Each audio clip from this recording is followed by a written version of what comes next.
Season 3 का लागि सुदूरपश्चिम रोयल्सले आफ्नो दोस्रो विदेशी खेलाडी चाहिँ साइन गरेको छ। यद्यपि सुदूरपश्चिम रोयल्सले उक्त खेलाडीको नाम भने सार्वजनिक गरिसकेको छैन, तर सार्वजनिक गरेको पोस्टरमा चाहिँ 27 विकेट लेखिएको छ, जसको मतलब सुदूरपश्चिम रोयल्सबाट 2 सिजन खेलिसकेका स्कट कुगलाइन चाहिँ यो पटक पनि सुदूरपश्चिम रोयल्सबाट एनपिएल खेल्न आउने सम्भावना उच्च देखिन्छ।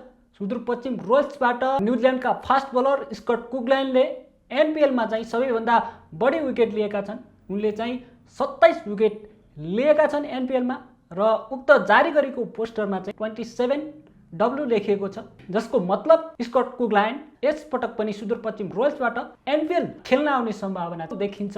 यद्यपि उक्त कुराको अफिसियल जानकारी सुदूरपश्चिम रोयल्सले दिइसकेको छैन। यो चाहिँ अनुमान अथवा गेस मात्रै हो।